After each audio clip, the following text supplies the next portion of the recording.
യേശുവോട് ചേർന്നിരിപ്പതെത്ര മോദമേ, യേശുവിനായി ജീവിക്കുന്നതെത്ര ഭാഗ്യമേ. യേശുവോട്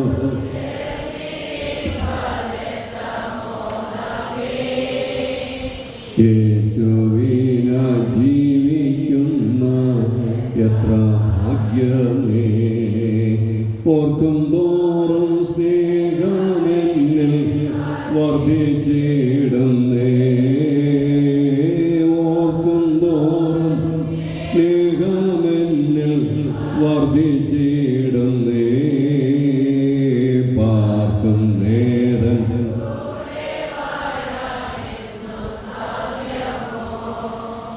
പാർക്കും നേരൻ കൂടെ വാഴാൻ യേശുവോട് ചേർന്നിരിപ്പാൻ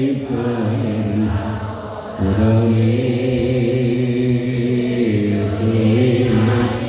ജീവിക്കുന്നതെത്ര ഭാഗ്യമേ.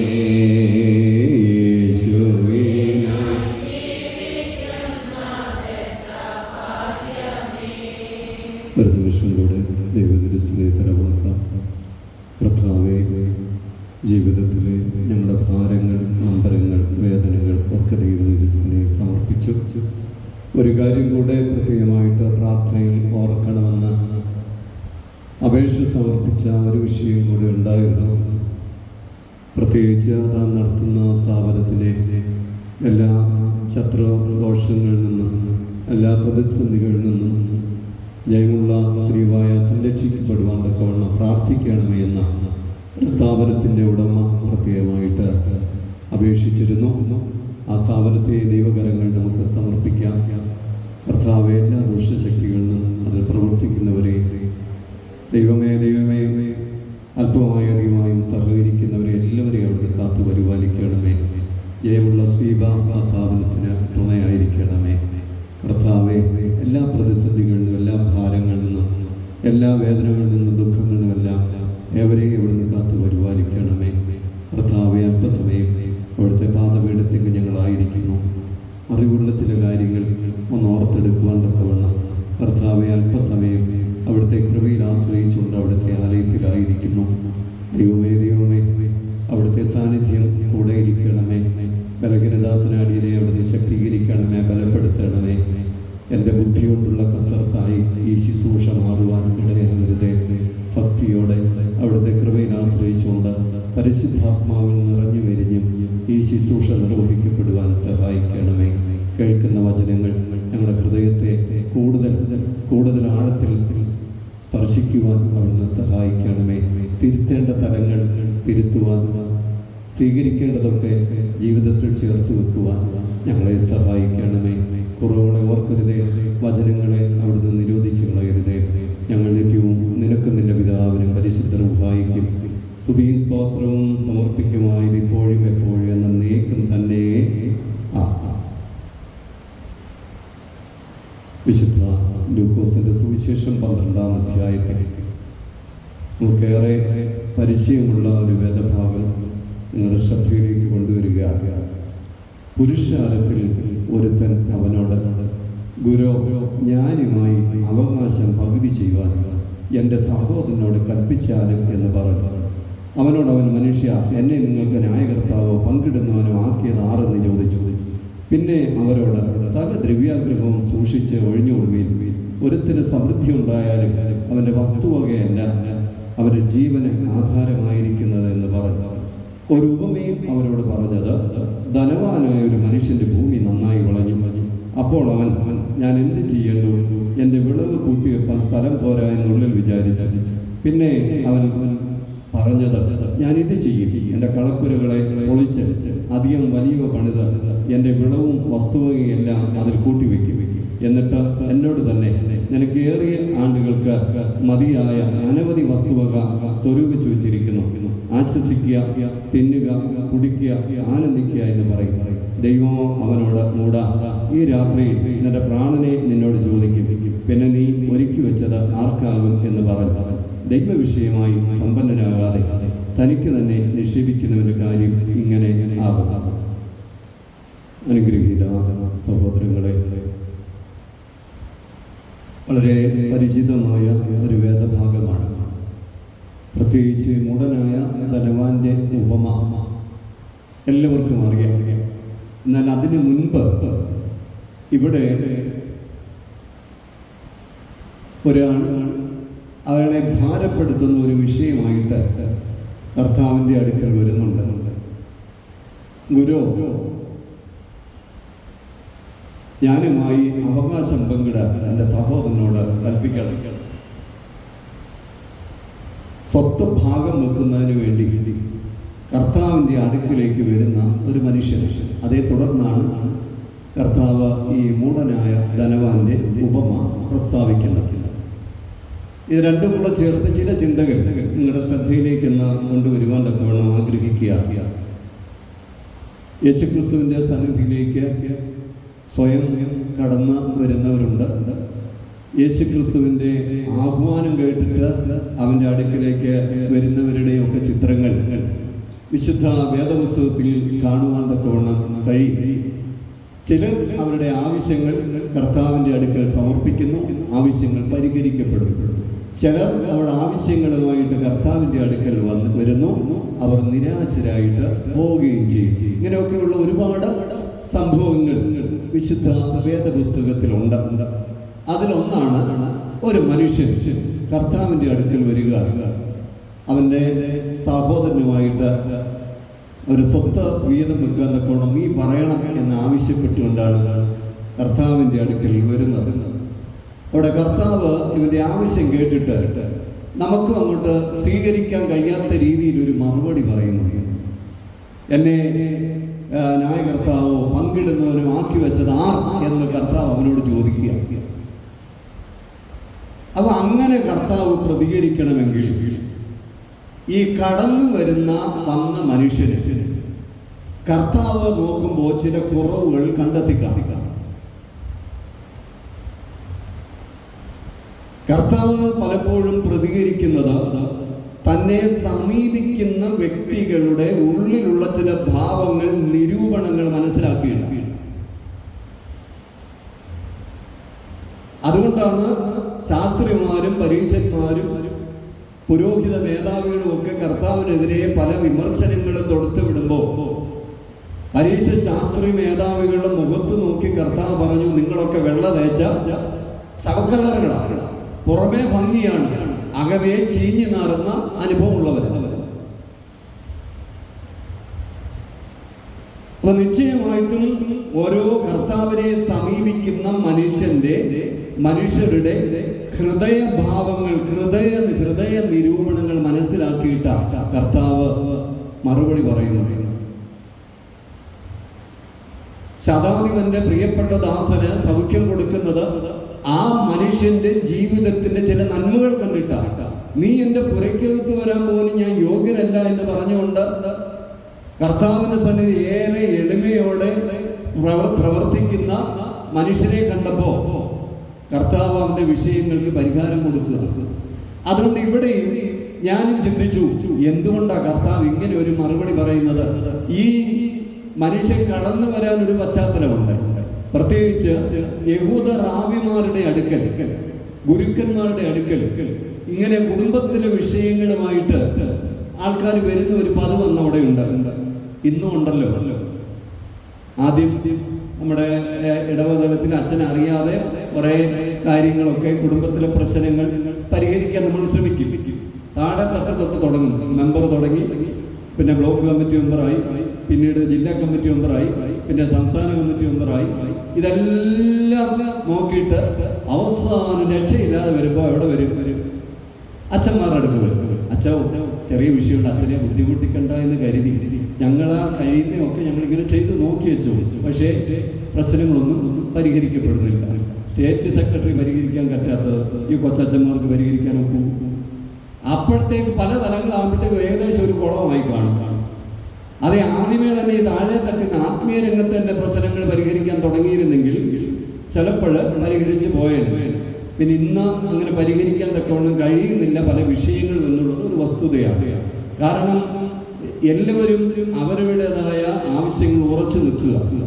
അതുകൊണ്ട് പ്രശ്നങ്ങൾ പരിഹരിക്കാൻ തക്കവണ്ണം കഴിയില്ല. പിന്നെ ദൈവസന്നിധി പ്രാർത്ഥിക്കാം, ദൈവം പ്രവർത്തിക്കട്ടെ എന്നൊക്കെ പറഞ്ഞ പല വിഷയങ്ങളിൽ നിന്നും അച്ഛന്മാരെ തലയൂരി പോരുന്നത്. അപ്പൊ ഇവിടെ യേശു തമ്പുരാന്റെ അടുക്കൽ ഇങ്ങനെയുള്ള വിഷയങ്ങളുമായിട്ട് വരും. അത് യഹൂദ പശ്ചാത്തലമാണ്. റാബിമാരുടെ അടുക്കൽ ജീവിത വിഷയങ്ങളുമായിട്ട് വരുമ്പോൾ ആ റാബിമാർ അവർക്ക് പരിഹാരം കൊടുക്കും. ആ ഒരു ചിന്തയിലാണ് ഈ മനുഷ്യൻ യേശു തമ്പുരാന്റെ അടുക്കൽ വരുന്നത്. യേശുക്രിസ്തുവിന്റെ അടുക്കൽ വരുമ്പോൾ കർത്താവ് പറയുകയാണ്, നിങ്ങളുടെ ഇടയിൽ നിങ്ങൾക്ക് വീതം വെപ്പുകാരനായിട്ട് മധ്യസ്ഥനായിട്ടൊക്കെ എന്നെ ആരാണ് ആക്കി വെച്ചിരിക്കുന്നത് എന്ന് കർത്താവ് തിരിച്ചു ചോദിക്കുന്നു. അതിൻ്റെ ഒരർത്ഥതലം എന്ന് പറയുന്നത് ഞാനൊരു ആത്മീയ രംഗത്ത് പ്രവർത്തിക്കുന്നവനാണ്, ഒരു ആത്മീയ ഗുരുവിൻ്റെ ചുമതലയല്ല ഇത് എന്ന് പരോക്ഷമായിട്ട് കർത്താവ് സൂചിപ്പിച്ചതായിരിക്കാം ഈ മറുപടി എന്നൊരു വ്യാഖ്യാനമുണ്ട്. അതെന്തുമായിക്കൊള്ളട്ടെ, എന്തുകൊണ്ട് ഇവന്റെ ആവശ്യങ്ങൾ കർത്താവ് പൂർണ്ണമായിട്ട് പരിഗണിച്ചില്ല, ഇങ്ങനെ ഒരു മറുപടി എന്തുകൊണ്ട് കൊടുത്തു? അതിനുശേഷം ഈ പണത്തെക്കുറിച്ച്, സമ്പത്തിനെ കുറിച്ച് കർത്താവ് പറയുകയും മൂഢനായ ധനവാന്റെ ഉപമയെ കുറിച്ച് പറയാത്തക്കവണ്ണം ഇടയാകുകയും ചെയ്തത് എന്താന്ന് ചോദിക്കുമ്പോൾ ഈ കടന്നു വന്ന മനുഷ്യനിൽ ഒരു 3 കുറവുകൾ നമുക്ക് കാണാൻ കഴിയും.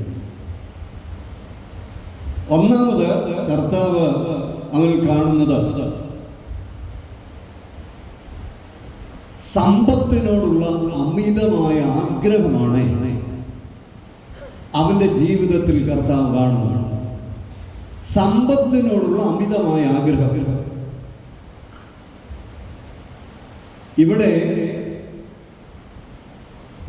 ഇവന്റെ വീതം കിട്ടാൻ സഹോദരനോട് പറയണമെന്ന് പറഞ്ഞാ വരുന്നത്. ഏതായാലും ഇവ ഇളയവനായിരിക്കും. വീതം വെക്കാൻ ഒരു സഹോദരൻ മടി കാണിക്കണമെങ്കിൽ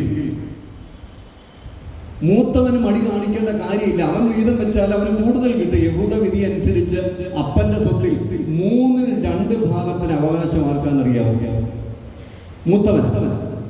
1 ഭാഗത്തിനെ അവകാശമുള്ളൂ. ആർക്ക്? ഇളയവന്. അത് കാരണം എന്തെന്ന് ചോദിച്ചാൽ, ഏത് കുടുംബത്തിൻ്റെയും ഉയർച്ചയ്ക്കും വളർച്ചയ്ക്കും വേണ്ടി ഒത്തിരി അധ്വാനിക്കുന്നത്, ഒത്തിരി ധനം വ്യയം ചെയ്യുന്നത്, ഒത്തിരി ഊർജം നഷ്ടപ്പെടുത്തുന്നത്, ഒരുപാട് അധ്വാനിക്കുന്നതൊക്കെ ആരാണ്? മൂത്തവനാണ്. പക്ഷെ വീതം വെക്കാൻ വരുമ്പോൾ എല്ലാവരും കൂടെ പറയും അതൊക്കെ അവരുടെ പാർട്ട് ഓഫ് ഡ്യൂട്ടി, നിങ്ങളുടെയൊക്കെ ചുമതലയുടെ ഭാഗമായിട്ട് ചെയ്തതാണ്. പക്ഷെ വീതം വെക്കുമ്പോൾ എല്ലാവർക്കും തുല്യമായിട്ട് വെക്കണം. 1 ഏക്കർ സ്ഥലമുണ്ടെങ്കിൽ 25 സെന്റ് വീതം 4 പേർക്കും വെക്കണം. അല്ല മൂത്തവനാണ് അതിനുവേണ്ടി ഒരുപാട് അധ്വാനിച്ചത്, അവന്റെ കാശുകൊണ്ട് അത് വാങ്ങിയത് ഒന്നും അവിടെ വിലപ്പോകുന്ന കാര്യമല്ല. അതുകൊണ്ട് എന്ത് ചെയ്യുന്നറിയാവോ? യഹൂദന്റെ നിയമം അനുസരിച്ച് അവനൊരു കാര്യം ചെയ്യും. അപ്പന്റെ സ്വത്തിൽ, അപ്പന്റെ വീതത്തിൽ, അപ്പന്റെ പേരിലുള്ളതിൽ 2/3 ഭാഗത്തിന് അവകാശം ആർക്കാണ്? മൂത്തവന് വെച്ചിരിക്കും. അപ്പന്റെ കാലശേഷം 2/3 ഭാഗം ആർക്ക് കിട്ടും? മൂത്തവന് കിട്ടും. അങ്ങനെയാണെങ്കിൽ ഈ മൂത്തവനായിരുന്നെങ്കിൽ അവനൊരു പ്രയാസവും പറയേണ്ട കാര്യമില്ല. എത്രയും പെട്ടെന്ന് ഇതങ്ങോട്ട് അവന്റെ പേര് കിട്ടുമല്ലോ. പക്ഷെ ഇവിടെ വന്നത് ഇളയവനായി. ഇളവൻ എന്ത് ചെയ്തു? ഇളയവൻ ഇത് വരുമ്പോ അവൻ വിചാരിച്ചു ഇത് കിട്ടിയത് ഉള്ള വീതം നേരത്തെ കിട്ടിയാൽ അവനവന്റെ കാര്യത്തിന് പോകാം, എങ്ങനെയെങ്കിലും ഈ സഹോദരന്റെ കയ്യിൽ ഇരിക്കുന്നു, അപ്പന്റെ കയ്യിലിരിക്കുന്നു, തന്റെ കൈ വരണം എന്നുള്ള ചിന്ത, സമ്പത്തിനോടുള്ള അമിതമായ ആഗ്രഹമാണ് ഇവന്റെ മനസ്സിൽ അവൻ കൊണ്ടു നടന്നത്. ധനം സമ്പാദിക്കുന്നത് തെറ്റെന്ന് വേദപുസ്തകം പഠിപ്പിക്കുന്നില്ല. ധനം വ്യയം ചെയ്യുന്നത് തെറ്റെന്ന് പഠിപ്പിക്കുന്നില്ല. പക്ഷെ രണ്ടിനും ഒരു കാര്യം നമ്മൾ മനസ്സിലാക്കില്ല. ധനം നേടുന്നത് ക്രിസ്തീയമായ മാർഗത്തിലൂടെ, ചതിച്ചും വഞ്ചിച്ചും അന്യരുടെ വക്രിച്ചും ഒന്നും നമ്മുടെ സമ്പത്ത് നമ്മൾ വർദ്ധിപ്പിക്കരുത്. അതുകൊണ്ട് പണ്ട് പറയും, എൻ്റെ വീട്ടിൽ ഒരു തൊഴിൽ ചെയ്തേച്ച് പോകുമ്പോഴും, ഒരു വീട് പണിയൊക്കെ ചെയ്തേച്ച് പോകുമ്പോഴും ആ പണി ചെയ്യുന്നവൻ അല്പം വേദനയോടെ നഷ്ടമാണെന്ന് പറയുമ്പോൾ ചിലരെന്ത് ചെയ്യും? നമ്മളൊക്കെ നേരത്തെ പറഞ്ഞാണ് ഇത് തുടങ്ങിയത്. ഈ പറയുന്നതിനകത്ത്, നീ പറയുന്നതിനകത്ത് ഒരു ന്യായവും ഇല്ല. എങ്കിലും ചിലർ പറയും എൻ്റെ കുഞ്ഞ് ഇവിടെ പാർക്കേണ്ടതാണ്, നിന്റെ കണ്ണുനീരിവിടെ വേണ്ട. അതുകൊണ്ട് അവൻ പറയുന്നതിൽ എന്തെങ്കിലും ഒരു പരിഹാരം നടത്തിയിട്ടാണ് പോകാറുള്ളത്. അങ്ങനെ പോവുള്ളൂ, അങ്ങനെ പ്രശ്നം തീർക്കുകയുള്ളൂ. അതുകൊണ്ട് ഈ സമ്പത്തിനോടുള്ള അമിതമായ ആഗ്രഹം, അതായത് സമ്പത്ത് നേടുന്നതിന് ക്രിസ്തീയമായ മാർഗത്തിലൂടെ നേടുക, ആരെയും ചതിച്ചും വഞ്ചിച്ചും ഒന്നും ചേർത്ത് വെക്കാതിരിക്കുക. എന്നും ഈ കൂട്ടി വെക്കുന്നത് നിന്റെ കയ്യിൽ ഇരിക്കുമെന്ന് നമ്മൾ ചിന്തിക്കരുത്. ഇപ്പൊ നേരായ മാർഗത്തിൽ നീ സമ്പത്ത് സ്വരൂപിക്കണം, നേരായ മാർഗത്തിൽ നീ സമ്പത്ത് ചെലവിടണം. സമ്പത്ത് നേരായ മാർഗത്തിൽ സ്വീകരിക്കുകയും നേരായ മാർഗത്തിൽ ചെലവിടുകയും ചെയ്യണം. സമ്പത്തിനോടുള്ള അമിതമായ ആഗ്രഹം എവിടെയുണ്ടോ അതിന്റെ കുഴപ്പം എന്താണെന്നറിയാവോ? ഐക്യം നഷ്ടപ്പെട്ടു. പണത്തോടുള്ള ആഗ്രഹം ഐക്യം നഷ്ടപ്പെടും. വലിയൊരു മുതലാളി, അദ്ദേഹത്തിന്റെ 2 മക്കൾ, ഞാനിരുന്ന ഒരു ഇടവകയിലെ അംഗങ്ങളാണ്. അവര് ചേട്ടനും അനിയനും ഇത്രത്തോളം സ്നേഹത്തോടെ പോകുന്ന സഹോദരങ്ങൾ വേറെ എങ്ങും കാണുകയില്ല എന്നാണ് ഞാൻ കരുതിയിരുന്നത്. എന്നാൽ കുറച്ചു കാലത്തിന് മുൻപ് അവരുടെ അപ്പൻ മരിച്ചു. അപ്പൻ മരിച്ചതിന് ശേഷം അമ്മ ഈ മക്കൾക്ക് ഈ 2 അവരുടെ വസ്തുക്കളും അവരുടെ സമ്പത്തും അവരുടെ വ്യവസായ ശൃംഖലകളും ഒക്കെ 2ആയിട്ട് തിരിച്ചു കൊടുത്തു. അന്ന് തുടങ്ങി പ്രശ്നം. എനിക്ക് ഇന്നത് കിട്ടേണ്ടതായിരുന്നു, എനിക്കിന്നത് കിട്ടിയില്ല. എനിക്ക് ഈ വ്യവസായത്തിന്റെ ഈ ഭാഗം എനിക്ക് കിട്ടേണ്ടതായിരുന്നു, അത് അവന് കൊടുത്തു. അതോടുകൂടി ഞാൻ ചിന്തിച്ചു, ദൈവമേ, എത്ര സ്നേഹമുള്ളവരായിരുന്നാലും ഈ പണത്തിന്റെ സമ്പത്തിന്റെ കാര്യം വരുമ്പോൾ അവര് പിണങ്ങാത്ത വേദപുസ്തകത്തിൽ ഒരു കുടുംബമേ ഉള്ളൂ. അബ്രഹാമും ലോത്തും അടങ്ങുന്ന, ആ അബ്രഹാമും സഹോദരപുത്രൻ ലോത്തും അടങ്ങുന്ന ഒരു കുടുംബമുണ്ട്. ഉൽപ്പത്തി പുസ്തകം 13-ാം അധ്യായത്തിൽ അവിടെ വ്യക്തമായിട്ട് പറയുന്നു, സമ്പത്ത് കൂടിയതുകൊണ്ട് അവർക്ക് ഒരുമിച്ച് പാർക്കാൻ കഴിഞ്ഞില്ല. പണം എവിടെ കൂടുമോ അവിടെ ഐക്യം നമുക്ക് നഷ്ടപ്പെടും. എത്ര സ്നേഹമുള്ളവരായിരുന്നാലും പണത്തിന്റെ കാര്യം വരുമ്പോ നമ്മുടെ ഐക്യവും സ്നേഹവും ഒക്കെ നഷ്ടപ്പെടും. ധനത്തോട് അമിതമായ ഒരു തൃഷ്ണ, അല്ലെ ഒരു ആഗ്രഹം, അമിതമായ ആഗ്രഹം നമുക്ക് നമ്മുടെ ജീവിതത്തിൽ ഉണ്ടാകാൻ പാടില്ല.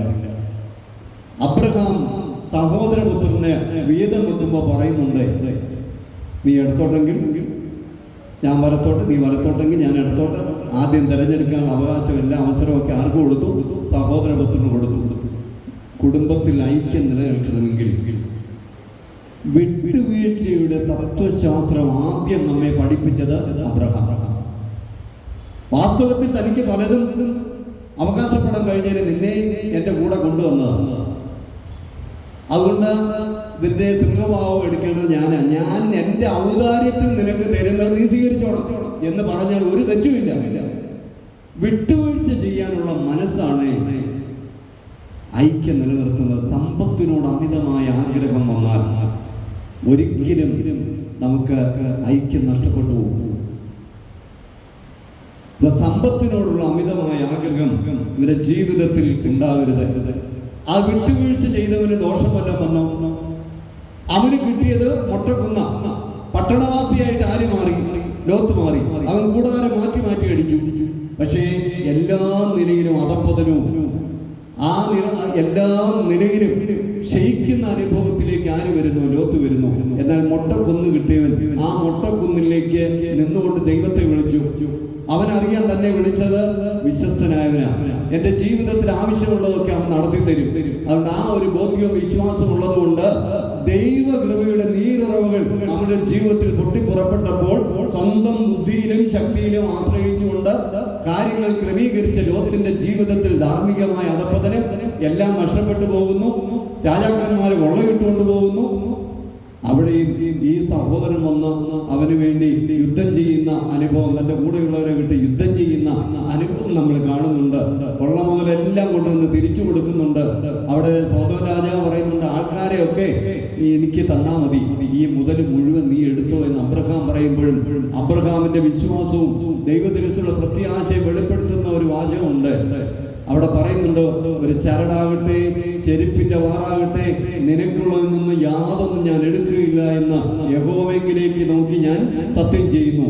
നിന്നെ ഞാൻ ധനവാനാക്കിയെന്ന് നീ പറയാതിരിക്കാൻ തക്കവണ്ണം ഒരു ചരടാകട്ടെ, ചെരുപ്പിന്റെ വാറാകട്ടെ, നിനക്കുള്ളത് യാതൊന്നും എടുക്കുകയില്ല എന്ന് യഹോവയെങ്കിലേക്ക് നോക്കി സത്യം ചെയ്ത അബ്രഹാം ഒന്നിനെ കുറിച്ച് ഒന്നിനു വേണ്ടി ഒരു ആർത്തിയില്ല, സമ്പത്തിനോട് ആർത്തിയില്ല, തമ്പുരാൻ പറയുന്നതൊക്കെ അനുസരിച്ച് ജീവിച്ച ആ അബ്രഹാമിനെ പോലെ നമ്മുടെ ജീവിതത്തെ ക്രമീകരിക്കപ്പെടുമ്പോൾ സർവശക്തനായ ദൈവത്തിന്റെ സന്നിധിയിൽ നീതീകരിക്കപ്പെട്ട അനുഭവം നമുക്ക് ലഭിക്കുമെന്നുള്ളത് പ്രത്യേകമായിട്ട് ഓർക്കുക. ഞാൻ പലപ്പോഴും പറഞ്ഞിട്ടുണ്ട്, ഈ ധനത്തോടുള്ള ആർത്തി കുറയണമെങ്കിൽ ഈ ധനം കൊണ്ട് നേടാൻ കഴിയുന്നതിന്റെ പരിമിതി മനസ്സിലാക്കണം. ധനം കൊണ്ട് നേടാൻ കഴിയുന്നതിന്റെ പരിമിതി മനസ്സിലാക്കണം. നമ്മളൊന്ന് ചിന്തിച്ചു നോക്കിയാൽ പല ധനികർക്കും ദൈവം ചിലപ്പോൾ കൊടുക്കുന്ന രോഗം എന്ന് പറയുന്നത് അത് അവരുടെ ധനം കൊണ്ട്, പണം കൊണ്ട് ആ രോഗത്തെ സൗഖ്യമാക്കാൻ കഴിയില്ല. പല ധനികരുടെയും മക്കളൊക്കെ അകാലത്തിൽ പൊരിഞ്ഞു പോകുമ്പോ ആ അപ്പൻ പറഞ്ഞിട്ടുണ്ട്, അച്ഛാ ഈ ലോകത്തിൽ എവിടെ കൊണ്ടുപോയിരുന്നാലും അവരെ ചികിത്സിക്കാനുള്ള ശേഷി ദൈവം എനിക്ക് തന്നിട്ടുണ്ട്. പക്ഷേ ഈ രോഗത്തിന് എവിടെ കൊണ്ടുപോയിരുന്നാലും ചികിത്സയില്ല. തമ്പുരാൻ ചില കുരുക്കുകൾ കൊടുത്ത ആ കുരുക്കഴിക്കാൻ നിന്റെ ബുദ്ധിക്കോ, നിന്റെ യുക്തിക്കോ, നിന്റെ ധനത്തിനോ, നിന്റെ പണത്തിനോ, നിന്റെ സമ്പത്തിനോ, നിന്റെ ബന്ധുബലത്തിനോ, രാഷ്ട്രീയ സ്വാധീനത്തിനോ കഴിയില്ല. ചില കുരുക്ക് തമ്പുരാൻ തരും. അതുകൊണ്ട് ധനം കൊണ്ട് നേടാൻ കഴിയുന്നതിന്റെ പരിമിതി അംഗീകരിച്ചാൽ ഈ ധനത്തോടുള്ള ആർത്തി നമുക്ക് കുറയും.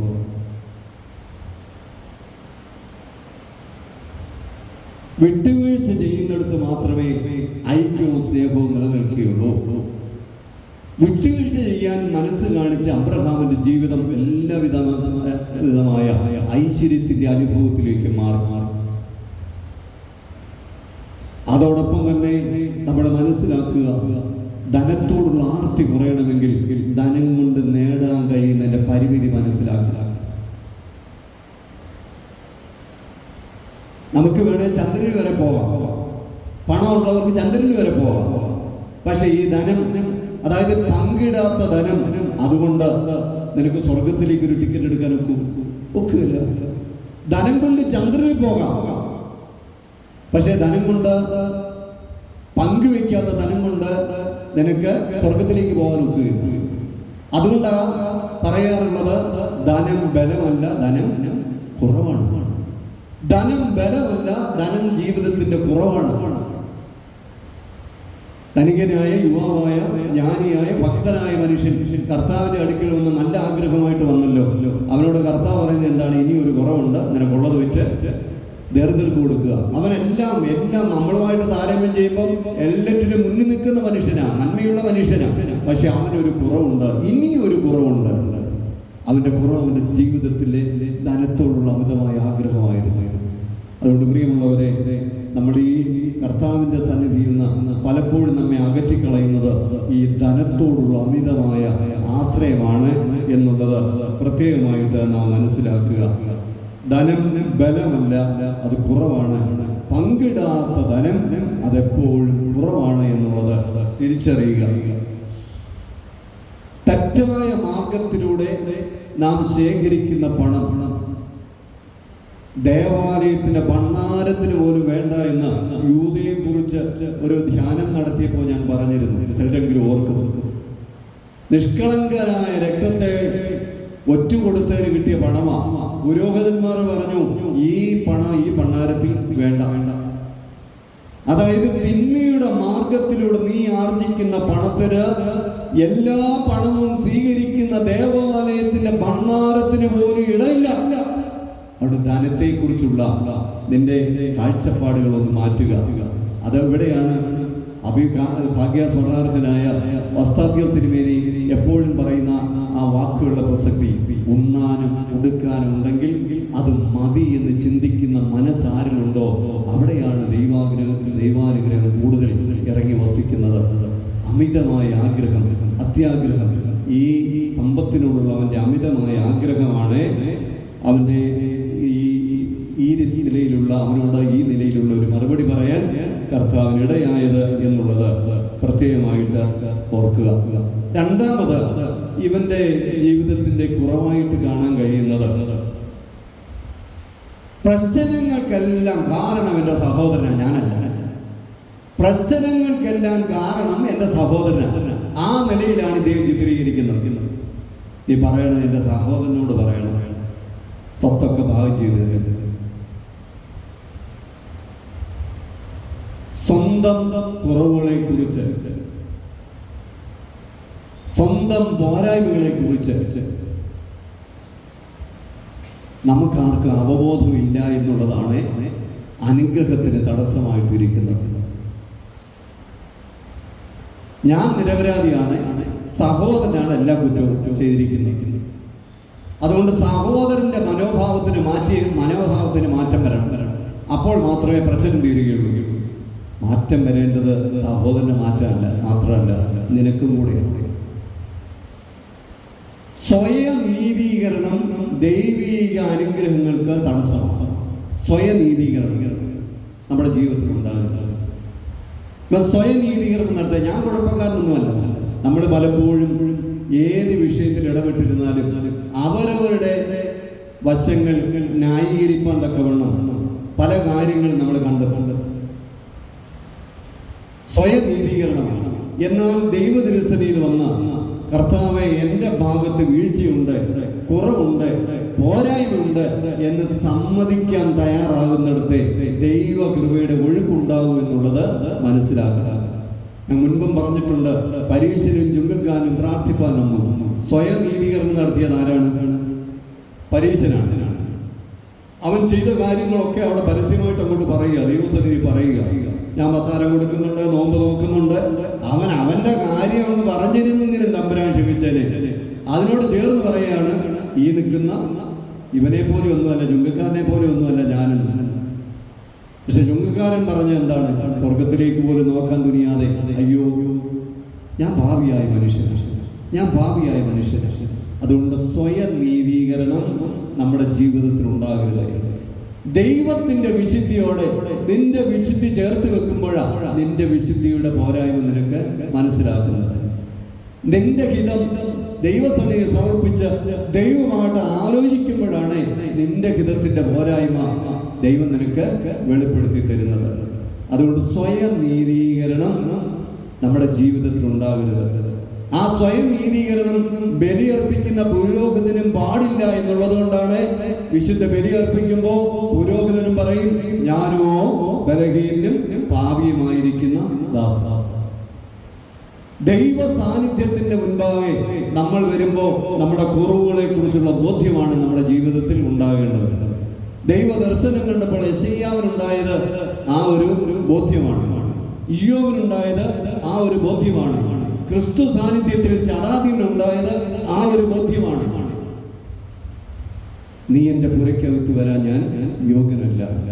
സ്വന്തം കുറവുകളെ മനസ്സിലാക്കാതെ സ്വയം നീതീകരിച്ചതാണ് കർത്താവിൽ നിന്ന് ഇങ്ങനെ ഒരു മറുപടി കേൾക്കാൻ ഈ മനുഷ്യന് ഇടയായത്.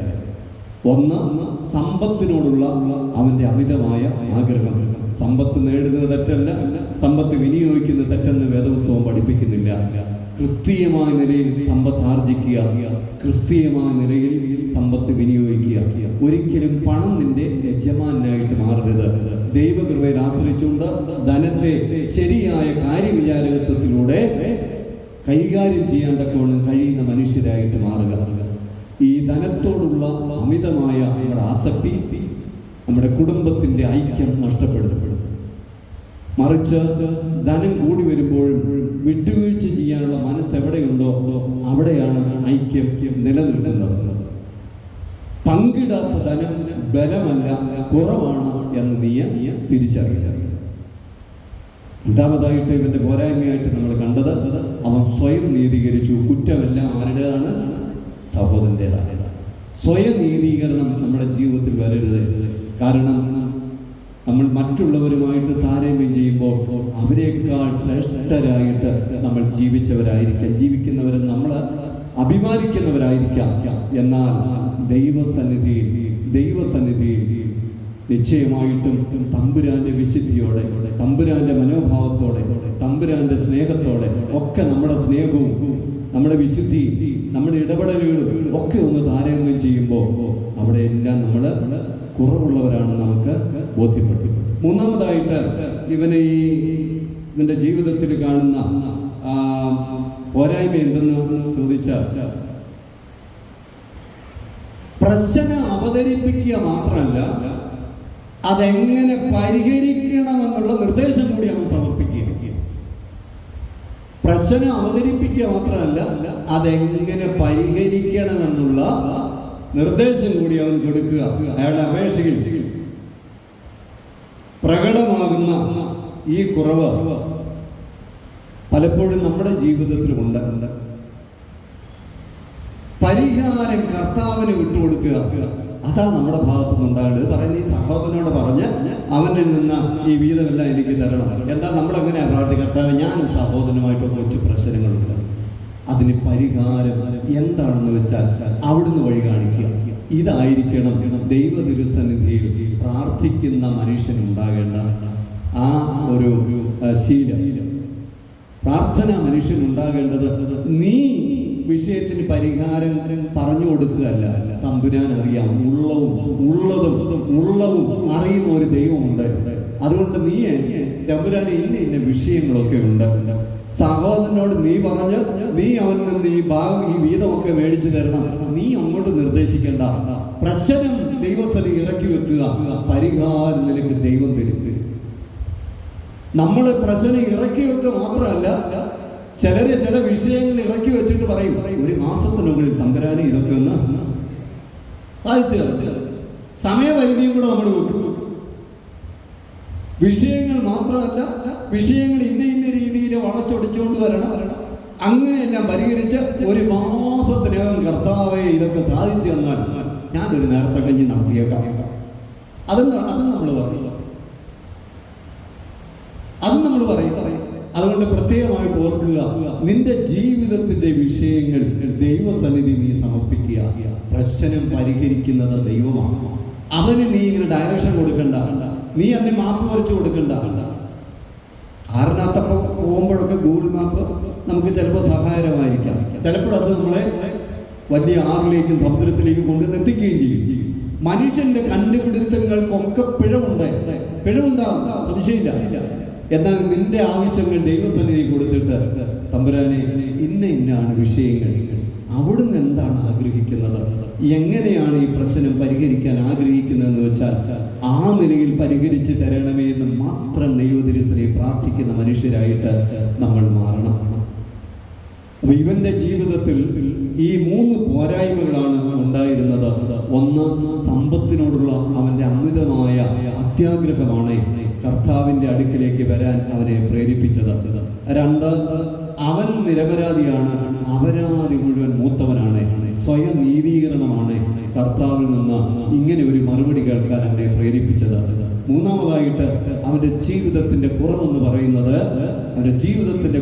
പറയുന്നത് പ്രശ്നം അവതരിപ്പിക്കുക മാത്രമല്ല, പ്രശ്നത്തിന്റെ പരിഹാരം കൂടെ അവൻ നിർദ്ദേശിച്ചു എന്നുള്ളതാണ്.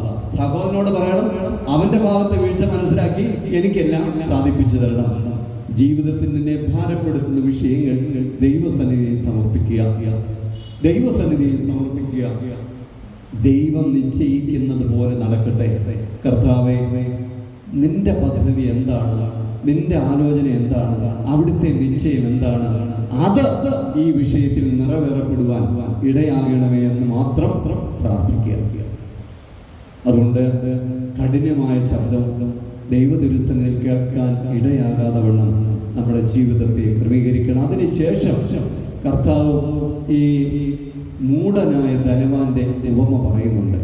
ഈ മൂഢനായ ധനവാന്റെ ഉപമയിലും നമ്മൾ പലപ്പോഴും ചിന്തിച്ചിട്ടുള്ളതാണെങ്കിലും 2-3 കാര്യങ്ങൾ കമ്പിവാചകങ്ങൾ പറഞ്ഞ് നമുക്ക് ഇന്നത്തെ ധ്യാനം അവസാനിപ്പിക്കാം. ഈ മൂഢനായ ധനവാനെ മൂഢ എന്ന് വിളിക്കാനുള്ള ഒന്നാമത്തെ കാരണം അവൻ ദാനങ്ങളെ കരുതുകയും ദാതാവിനെ മറക്കുകയും ചെയ്യും. അതായത് അവൻ പറയുകയാണ്, ഭംഗിയായിട്ട് വിളവുകളൊക്കെ വിളഞ്ഞിട്ടുണ്ട്, ഞാൻ എൻ്റെ കളപ്പുര പൊളിച്ചു പണിയും, അതിനുശേഷം ഇതെല്ലാം ശേഖരിച്ചു വെച്ചു. ദാനങ്ങളെ കരുതുന്നവൻ ഒരു വാക്കുകൊണ്ട് പോലും ഇതൊക്കെ എൻ്റെ ദൈവം തന്നതാണ്, അവന് നന്ദി അർപ്പിക്കാൻ തക്കവണ്ണം അവന് കഴിഞ്ഞില്ല. ദാനങ്ങളെ കരുതി ദാതാവിനെ മറന്നു. നമ്മുടെയൊക്കെ ജീവിതത്തിൽ എന്തെങ്കിലും നന്മയുള്ളത് നമ്മൾ അനുഭവിക്കുന്നുവെങ്കിൽ അതൊക്കെ നിനക്ക് ദൈവം ദാനമായിട്ട് തന്നതാണ്. ഞാൻ നിങ്ങളോട് പറഞ്ഞോ ഇല്ലയോ എന്ന് എനിക്കറിയില്ല. ഈ ഒരു മാസികയിൽ ഞാൻ വായിച്ചു, കുരുമുളക് വള്ളികളൊക്കെ വയനാട്ടിലെ പുൽപ്പള്ളി എന്ന പ്രദേശത്ത് ഒരു സമയത്ത് ചീഞ്ഞു. ഇപ്പോഴും മുളകിനൊക്കെ, നല്ല മുളകിനൊക്കെ വിലയുണ്ട്. ഈ കുരുമുളകിനൊക്കെ ഇപ്പം വിലയുണ്ട്. ഒരു കാലത്ത് നല്ല വിലയുണ്ടായിരുന്നു. അതിനുശേഷം കുറെ നാളത്തേക്ക് ഈ പുൽപ്പള്ളി ഭാഗത്ത് നിന്ന് കുരുമുളക് കൂടുതൽ ഉത്പാദിപ്പിക്കാൻ കഴിഞ്ഞില്ല. എല്ലാ കർഷകരും ഒരേപോലെ പറഞ്ഞു, ഞങ്ങളുടെ കുരുമുളക് വള്ളികളൊക്കെ ചീഞ്ഞു പോയി. ആ പുൽപ്പള്ളി സ്വദേശിയായ ആത്മീയ രംഗത്ത് പ്രവർത്തിക്കുന്ന ഒരു മനുഷ്യൻ, അദ്ദേഹം പ്രസിദ്ധീകരിക്കുന്ന ഒരു മാസികയിൽ എഡിറ്റോറിയൽ എഴുതി. അദ്ദേഹം എഴുതി എന്താണെന്നറിയാമോ? കുരുമുളക് വള്ളികൾ പുൽപ്പള്ളിയിൽ ചീഞ്ഞു പോയതിന്റെ കാരണം, വലിയ വിലയുണ്ടായ സന്ദർഭത്തിലൊക്കെ ഈ പുൽപ്പള്ളിയിലും പരിസരത്തും ഭംഗിയായിട്ട് വിളഞ്ഞത് മദ്യവും മയക്കുമരുന്നും മ്ലേച്ഛതകളും വഷളത്വങ്ങളുമാണ്. മദ്യവും മയക്കുമരുന്നും മറ്റ് വഷളത്വങ്ങളും മ്ലേച്ഛതകളുമാണ് സമൃദ്ധിയായി പുൽപ്പള്ളിയിലും പരിസരത്തും വളർന്നു വന്നത്, തഴച്ചു വളർന്നത്. അതുകൊണ്ട് സമൃദ്ധിയുടെ നടുവിൽ തിന്മയായത് അതിൽ വളരെ താല്പര്യപൂർവ്വം ഇടപെടുകയും ഇത് തന്നവനെ മറക്കുകയും ചെയ്താണ് കുരുമുളക് വള്ളികൾ ചെയ്യുവാനിടയായത്. അനുഗ്രഹീത സഹോദരങ്ങളെ, അവിടെ പുൽപ്പള്ളിയിൽ കുരുമുളക് വള്ളികൾ ചീഞ്ഞു തുടങ്ങിയത് സമൃദ്ധിയുടെ അനുഭവത്തിൽ ദൈവത്തെ മറന്നാണെങ്കിൽ നമ്മുടെയൊക്കെ ജീവിതത്തിൽ പലതും തകർന്നു പോകാൻ, നഷ്ടപ്പെട്ടു പോകാൻ ഇടയുണ്ട്. കാരണം ലഭിച്ചതൊക്കെ ദൈവത്തിൻ്റെതാണെന്ന് ഓർത്ത് ദൈവത്തെ മഹത്വപ്പെടുത്തുവാനും ദൈവത്തിന് സ്തുതി അർപ്പിക്കുവാനും നിനക്ക് ഇടയാണ്. ദാനങ്ങളെ കരുതാൻ വേണ്ടി, അതിനുവേണ്ടി കളപ്പുര കളപ്പുരയൊക്കെ പൊളിച്ച് പണിത് അത് ദീർഘനാള് അതിലിരിക്കാൻ തക്കവണ്ണം, അത് വളരെ സുരക്ഷിതമായിരിക്കാൻ തക്കവണ്ണം ഈ കളപ്പുര പൊളിച്ചു പണിഞ്ഞ മനുഷ്യൻ ഒരു വാക്കുകൊണ്ട് പോലും ദൈവമേ നീ ഇത്രത്തോളം സമൃദ്ധി തന്നെ അനുഗ്രഹിച്ചല്ലോ എന്ന് അവൻ പറഞ്ഞില്ല. അതുകൊണ്ട് അവന്റെ ജീവിതത്തിന്റെ പോരായ്മ എന്ന് പറയുന്നത് ദാനങ്ങളെ കരുതുകയും ദാതാവിനെ മറക്കുകയും ചെയ്തു. രണ്ടാമതായിട്ട് അവന്റെ പോരായ്മ എന്ന് പറയുന്നത് അവന്റെ ജീവിതത്തിൽ അവന്റെ ആയുസ്സിന്റെ ക്ഷണികതയെ കുറിച്ച് അവൻ ഓർത്തില്ല. അനേകം ആണ്ടുകൾ ജീവിക്കാൻ തക്കവണ്ണം ഞാൻ സ്വരുക്കൂട്ടിയിരിക്കുന്നു, ഇനി ഞാൻ തിന്നും കുടിക്കും ആനന്ദിക്കും ആശ്വസിക്കും. പ്രിയമുള്ളവരെ, ജീവിതത്തിൽ നമ്മളിപ്പം നിൽക്കുന്ന നിമിഷമേ നമുക്ക് അവകാശപ്പെടാൻ കഴിയുള്ളൂ. നാളെ എന്തെന്ന് പറയാൻ കഴിയുമോ? ഇല്ല. പ്ലാഹേത്തച്ഛൻ, അതായത് നമ്മുടെ പാത്രികീസ് ശീലാച്ഛനാണെങ്കിലും ഓർത്തഡോക്സ് സഭയുമായിട്ടും ഓർത്തഡോക്സിലെ വൈദികരുമായിട്ടും ഒക്കെ വളരെ അടുത്ത ബന്ധം പുലർത്തുന്ന ഒരു വൈദികനാണ്. അദ്ദേഹമാണ് 2 ദിവസത്തിന് മുമ്പ് ഈ ലോകത്തോട് യാത്ര പറഞ്ഞത്. 3 മണിവരെ അദ്ദേഹം സജീവമായിരുന്നു. എല്ലാ കാര്യങ്ങളും ഏത് സമ്മേളനം, പൊതുരംഗത്ത് ഏത് കാര്യത്തിന് വന്നിട്ട്, അത് പരിസ്ഥിതി വിഷയമായിരുന്നാലും മദ്യനിരോധനമായിരുന്നാലും അതോടൊപ്പം UCF യൂണിയൻ ക്രിസ്ത്യൻ ഫെലോഷിപ്പിന്റെ കൺവെൻഷൻ ആയിരുന്നാലും മറ്റ് പൊതുവായിട്ടുള്ള സഭകൾ ചേരുന്ന ഇടങ്ങളിലായിരുന്നാലും സംയുക്ത ക്രിസ്തുമസിനായിരുന്നാലും ഒക്കെ അച്ഛൻ്റെ സാന്നിധ്യമുണ്ട്. എല്ലാ കാര്യങ്ങളിലും അച്ഛൻ്റെ സാന്നിധ്യമുണ്ട്. വലിയ വണ്ണമുള്ള ഫാറ്റിയായിട്ടുള്ള ഒരു മനുഷ്യനല്ല, വളരെ ലീനായിട്ടുള്ള ഒരു മനുഷ്യനാണ്. അദ്ദേഹം ഇത്ര പെട്ടെന്ന് ഈ ലോകത്ത് നിന്ന് കടന്നു പോകുന്ന ആരും ചിന്തിച്ചില്ല. അദ്ദേഹം 70 വയസ്സ് കഴിഞ്ഞു. 70 വയസ്സൊന്നും വലിയ പ്രായമൊന്നുള്ള ഒന്നുമല്ല, നമുക്ക് എല്ലാവർക്കും അറിയാം. കൂടുതൽ നാൾ ദീർഘായുസോട് ജീവിച്ചിരിക്കട്ടെ എന്നാണ് നമ്മുടെയൊക്കെ ആഗ്രഹം. പക്ഷേ തമ്പുരാൻ നിശ്ചയിച്ചത് പൊടുന്നനെ 3 മണിവരെയൊക്കെ സംസാരിച്ചിരുന്നു. അത് കഴിഞ്ഞ് വീട്ടിൽ വന്നു. ചായ കുടിക്കാൻ്റെ സമയമായപ്പോൾ നെഞ്ചുവേദനയായിട്ട് തോന്നി. മരിയ ഹോസ്പിറ്റലിൽ വന്നപ്പോഴത്തേക്ക് അദ്ദേഹം ഈ ലോകത്തോട് യാത്ര പറയുക. നമ്മൾ ഏത് നിമിഷവും പൊരിഞ്ഞു പോകുന്നതാ നമ്മുടെ ജീവിതം എന്നുള്ള തിരിച്ചറിവ് നിനക്ക് ഉണ്ടാകണം. ജീവിതം എപ്പോൾ അവസാനിക്കുമെന്ന് നമുക്ക് നിശ്ചയമില്ല. എപ്പോൾ വിളിച്ചിരുന്നാലും സന്തോഷത്തോടെ പോകും, ഒരുക്കത്തോടെ ജീവിക്കാൻ തക്കോളം കഴിയണം. ഇപ്പൊ മരണത്തിന് ചെറുപ്പമൊന്നോ വാർദ്ധക്യമൊന്നോ വ്യത്യാസമൊന്നും ഏത് നിമിഷവും പൊലിഞ്ഞു പോകാൻ സാധ്യതയുള്ള ജീവിതമാണ്. അതുകൊണ്ട് ആയുസിന്റെ ക്ഷണികതയെക്കുറിച്ച് എപ്പോഴും ഓർക്കണം. മുഗൾ രാജ്യത്തിലെ മുഗൾ ചക്രവർത്തിമാരെ കുറിച്ച് പഠിക്കുമ്പോൾ പ്രത്യേകിച്ച് പറയുന്നുണ്ട്, ഒരു രാജാവ് ഒരു മനുഷ്യനെ പ്രത്യേകമായിട്ട് നിയോഗിച്ചിരുന്നു. അവരുടെ ഉത്തരവാദിത്വം, അവരുടെ ജോലി എന്തെന്ന് ചോദിച്ചാൽ ഓരോ ദിവസവും രാജാവിന്റെ മുഖത്ത് നോക്കി പറയണം, രാജാവേ നീ ഇന്ന് കാലം ചെയ്യും, ഇന്ന് തട്ടിപ്പോകും, നാട് നീങ്ങും എന്ന് പറഞ്ഞോണം, ഇന്ന് നാട് നീങ്ങുമെന്ന് പറഞ്ഞോണം. കാരണം രാജാവ് പറയുകയാണ്, ഞാൻ ഇന്ന് ഈ ലോകത്തിൽ നീക്കപ്പെടുമെന്നുള്ള തിരിച്ചറിവ് വരുമ്പോഴേ ഞാൻ ഇന്ന് പലതിനോടും പുലർത്തുന്ന ആ മമത അതിൽ നിന്ന് മാറാൻ കഴിയുള്ളൂ. അല്ലെങ്കിൽ പലതിനോടും നിർമ്മമത പുലർത്താൻ കഴിയണമെങ്കിൽ ആയുസ്സിന്റെ ക്ഷണികതയെക്കുറിച്ച് ചിന്തിക്കണമെന്നാണ്. അതുകൊണ്ട് എപ്പോഴും ഓർക്കുക, നമ്മളിങ്ങനെ ആരോഗ്യത്തോടെ ബലത്തോടെ ദീർഘായുസോടെ ഇരിക്കുന്നൊന്നും ആരും ചിന്തിക്കേണ്ട. ആരാണ് മുമ്പേ പോകുന്നതെന്നോ ആരാണ് പിൻപേ പോകുന്നതെന്നോ ഒന്നും ആർക്കും നിശ്ചയമില്ല. അതുകൊണ്ട് ഏത് സമയത്തും തമ്പുരാൻ വിളിച്ചിരുന്നാലും ദൈവ തിരുസന്നിധിയിലേക്ക് പോകാനുള്ള ഒരുക്കത്തോടെ ജീവിക്കാൻ തക്കൊണ്ട് നമുക്ക് ഇടയാകുക. അപ്പൊ ഇവന്റെ ജീവിതത്തിന്റെ പോരായ്മ ദാനങ്ങളെ കരുതി ദാതാവിനെ മറന്നു. രണ്ട്, അവരായുസിന്റെ ക്ഷണികതയെക്കുറിച്ച് ഈ മൂഢനായ ധനവാൻ ഓർത്തില്ല. മൂന്നാമതായിട്ട് അവൻ തനിക്ക് വേണ്ടി മാത്രം കരുതി എന്നുള്ളതാണ് അവന്റെ ജീവിതത്തിന്റെ പോരായ്മ. തനിക്ക് വേണ്ടി മാത്രം കരുതി. അവൻ പറയാണ്, അനേകമായിട്ട് ജീവിക്കാൻ ഞാൻ സ്വരുക്കൂട്ടിയിരിക്കുന്നു, ഇനി തിന്നും കുടിക്കും ആനന്ദിക്കും ആശ്വസിക്കും. കിട്ടിയതൊക്കെ എനിക്ക് വേണ്ടി മാത്രമെന്ന് കരുതുന്ന മനസ്സുണ്ടോ? മൂഢ എന്നേ നിന്നെ ദൈവം വിളിക്കുകയുള്ളൂ. നിനക്ക് തന്നിരിക്കുന്നത് മറ്റുള്ളവർക്കും കൂടെ പങ്കിടാൻ വേണ്ടിയാണെന്ന് നീ തിരിച്ചറിയണം. അതെപ്പോഴും നമ്മൾ ഓർക്കണം. എനിക്ക് ഇത്രയും തന്നുവെങ്കിൽ എന്നിലൂടെ ആർക്കെങ്കിലുമൊക്കെ ആശ്വാസവും സഹായവുമായിട്ട് നമ്മുടെ ജീവിതത്തെ ക്രമീകരിക്കപ്പെടുവാൻ കൊണ്ട് നമുക്ക് ഇടയാകണം. തനിക്ക് വേണ്ടി തന്നെ നിക്ഷേപിച്ചു എന്നുള്ളതാണ് അവരുടെ ജീവിതത്തിന്റെ പോരായ്മ. അന്ത്യന്യായവിധിയെങ്കിൽ വലതുഭാഗത്തുള്ളവരോട് കർത്താവ് പറയുന്നതായിട്ട് തിരുവചനത്തിൽ നമ്മൾ വായിക്കുന്നുണ്ട്. ഞാൻ നഗ്നനായിരുന്നു, എനിക്ക് വിശന്നിരുന്നു, നിങ്ങൾ എനിക്ക് ഭക്ഷിക്കാൻ നൽകി. ഞാൻ ദാഹിച്ചിരുന്നു, നിങ്ങൾ എനിക്ക് കുടിക്കുവാൻ നൽകി. ഞാൻ തടവിലായിരുന്നു, നിങ്ങൾ എനിക്ക് തടവിൽ വന്നെന്നെ കണ്ടു. അപ്പോൾ അവർ ചോദിക്കുന്നുണ്ട്, കർത്താവെ നീ ഇങ്ങനെയൊക്കെ അനുഭവത്തിൽ എപ്പോഴാണ് കണ്ടത്? വളരെ വ്യക്തമായിട്ട് കർത്താവ് പറയും, ഈ ചെറിയൊരു ഒരുത്തിന് ചെയ്തൊക്കെ എനിക്കാണ് ചെയ്തത്. പങ്കിടുന്നവന് ഇങ്ങനെയുള്ള അനുഭവത്തിൽ കഴിയുന്നവർക്ക് പങ്കിടാനുള്ള മനസ്സാണ് അനുഗ്രഹം ലഭിക്കാൻ തക്കവണ്ണമുള്ള അതിനുള്ള കാരണം എന്നുള്ളത് പ്രത്യേകമായിട്ട് നമ്മൾ മനസ്സിലാക്കുക. നിനക്ക് വേണ്ടി മാത്രം നിക്ഷേപിക്കുന്നവരാകാതെ അനേകരെ കരുതുന്ന വ്യക്തികളായിട്ട് മാറാൻ നമുക്ക് ഇടയാകണം.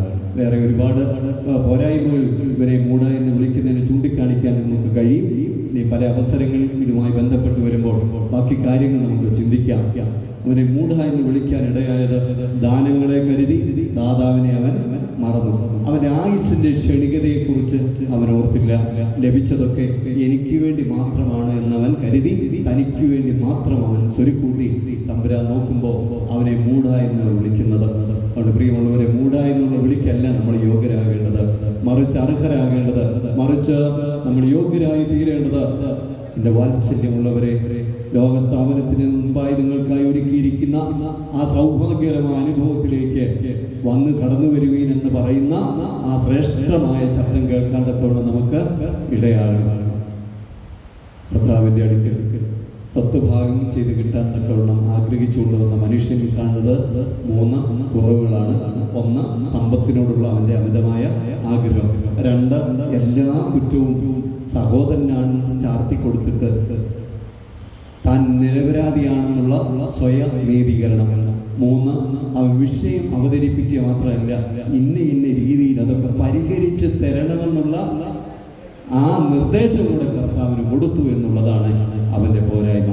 അതുകൊണ്ട് അവൻ്റെ ജീവിതത്തിൽ കാണുന്ന പോരായ്മകളും മൂഢനായ ധനവാൻ കാണുന്ന ഈ 3 പോരായ്മകളും നമ്മുടെ ജീവിതത്തിൽ വരുത്താതെ കൂടുതൽ നന്മയുള്ള നല്ല സാക്ഷ്യമുള്ള വ്യക്തികളായിട്ട് ജീവിക്കുക. ഇത്രയും ആൾക്കാർ മഴയായിട്ട് കൂടെ ഇന്ന് വന്നു ചേർന്നു എന്നുള്ളതിലുള്ള സന്തോഷം പ്രത്യേകമായിട്ട് അറിയിക്കുന്നു. കൂടുതൽ ആൾക്കാർ ഇതിൽ വരുവാനും സംബന്ധിപ്പാനും തക്കവണ്ണം പ്രത്യേകമായിട്ട് ശ്രദ്ധിക്കുക. അതോടൊപ്പം തന്നെ നേർച്ച ആയിട്ട് ഇതിൻ്റെ കാര്യങ്ങൾ മുന്നോട്ട് പോകണമല്ലോ.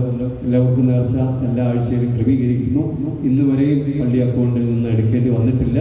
ഈ മാസവും 1-2 ആഴ്ചയിലേക്കും കൂടെ നേർച്ച കഞ്ഞി ഓരോരുത്തർ സ്പോൺസർ ചെയ്തിട്ടുണ്ട്. അതുകൊണ്ട് നിങ്ങളുടെ കഴിയുന്ന തുകകൾ ചെറിയ സംഭാവനകളായിരുന്നാലും അല്ല ഒരു ദിവസത്തെ നേർച്ച കഞ്ഞി ഞാൻ നടത്താം എന്ന നല്ല മനസ്സോടെ അതിനുള്ള സംഭാവനകൾ ഓഫീസിൽ കൊടുക്കുവാൻ തക്കവണ്ണം ശ്രദ്ധിക്കണം എന്നുള്ള കാര്യവും സ്നേഹത്തോടെ ഓർമ്മിപ്പിക്കുന്നു. ഇന്ന് നേർച്ച ഒരു കുടുംബം നേർച്ച കഞ്ഞി ക്രമീകരിച്ചിട്ടുണ്ട്. ആ കുടുംബത്തെ ദൈവസന്നിധിയിൽ സമർപ്പിച്ച് പ്രാർത്ഥിച്ചു. അവരോടുള്ള നന്ദിയും സ്നേഹവും കൃത്യമായിട്ട് അറിയിക്കുകയും ചെയ്യുന്നു. ബിനു ഇന്ന് നമ്മോടൊപ്പം ഓർഗൻ കൈകാര്യം ചെയ്യാൻ തക്കവണ്ണം എന്നുണ്ടായിരുന്നു. ബിനുവിനോട് അതോടൊപ്പം തന്നെ ഗാനങ്ങൾ ആരംഭിച്ച പ്രിയപ്പെട്ട രാജിയോട്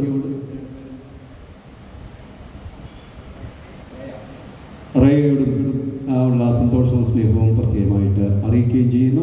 10:30 മണിക്ക് എല്ലാവരും എത്തിച്ചേരാൻ തക്കവണ്ണം ശ്രദ്ധിക്കണമേ. 11-11:15 10:30 മണി മുതൽ 3 മണി നമസ്കാരം മുതൽ ഈ യോഗത്തിൽ സംബന്ധിപ്പാൻ